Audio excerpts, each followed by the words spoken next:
It's the English guy in Mexico. It's the first week of March 2021 and I'm going to do a few more. I haven't done videos for a while, but I am going to start to do a few more because we're moving on to a new section. If anybody's watched any of my videos, you'll see section 1 is down by the house. That's where all the vegetable gardens are, the raised beds, the hugelkultur mounds. They're all doing pretty well. This second section now is fenced off. That's what I've been doing for the last couple of months, is fencing off different areas, and this is going to be a pasture which I'm going to let wild flowers grow in, wild plants, natural grasses, and I'm just going to keep knocking the top off with a mower and feed the animals in their feeding stations down there. It is doing pretty well because I think this new path, we've put a new path in towards the swimming pool, and I've deliberately got them to raise the path at least 6 inches above the ground, and what it's doing, it's acting as a swale so that when we get the floods, which will come in the rainy season here starts in it comes over those mountains there in the distance. It comes from the Pacific, and those mountains are 10,000 feet high, 2 miles high. I'm in a sort of valley at 1 mile high, and basically the water comes over those hills, floods the ground, runs down this hill and down towards the road where the trucks are coming in the distance. So doing things like raising the paths is one thing that I think is going to help me this year, and may have already started helping me. We did the path the end of last year, but it did actually catch a bit of rain, slowed it down, and maybe that's why that pasture's doing well. Okay, the next idea I've got, and the reason for these videos, I'm now going to try to do this area. I've fenced it in so that the animals cannot get in and keep stealing any new grass, but look at the state of the soil. The further we get away from those buildings, I think I've said this before to you, it basically in the dry season just turns to dust. There's not enough root mass in the soil to actually hold the soil together.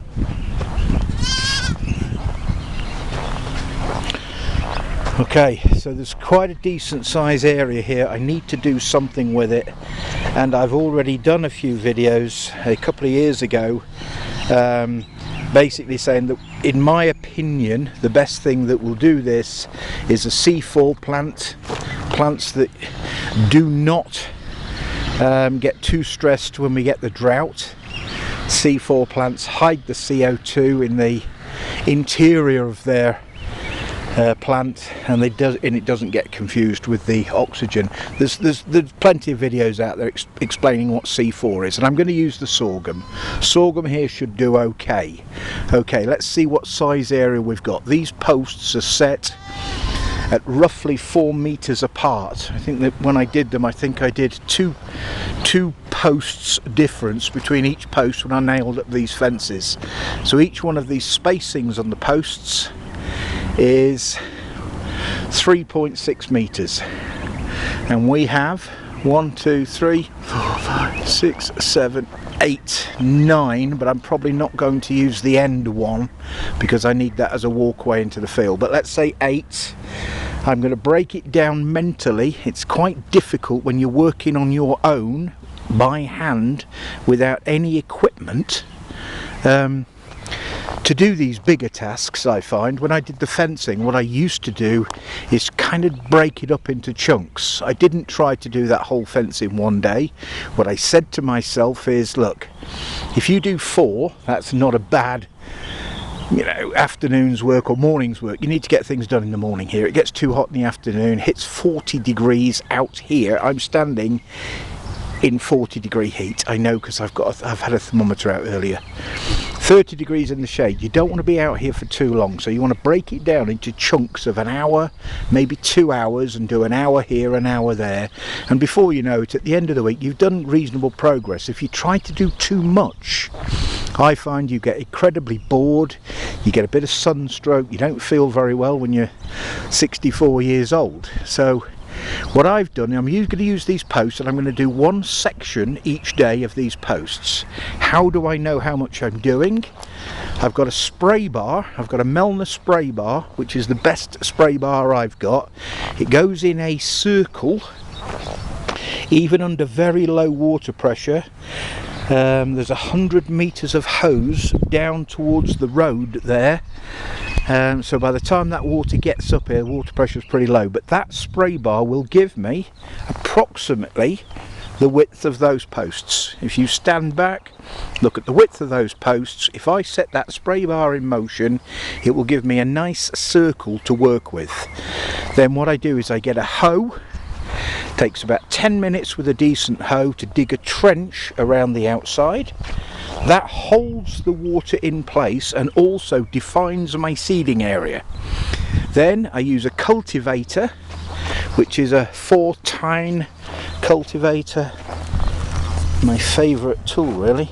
And you need to get the seeds down with Sorghum-Sudangrass. Actually, it's a hybrid. You need to get it down to at least 1 inch.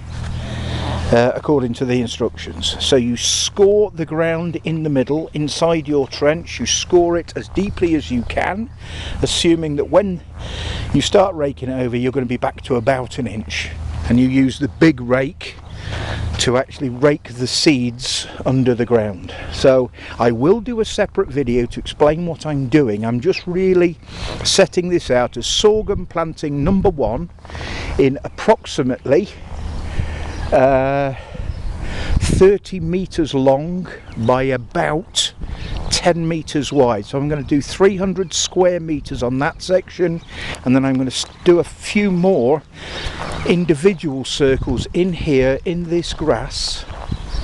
I will show all this as we go, but I've not seen any videos up that actually show people doing something from scratch. What you normally see is, look, that's the result of what I've done, isn't it great? Well, we're starting with nothing here. You can see the quality of the soil. It is dreadful. It's dusty. There's a little bit of grass here, probably because I had a sprayer near that tree. I was trying to get that tree to grow. So there's a little bit of grass, but there's nothing here, absolutely nothing. So we're starting with nothing. This is the English guy in Mexico.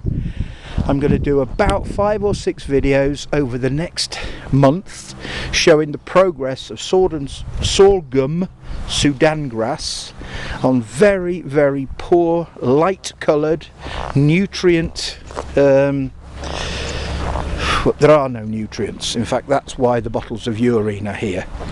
I pee in the bottles, bring them up, and I sprinkle them on the soil and then try to rake it in. English guy in Mexico, bye for now.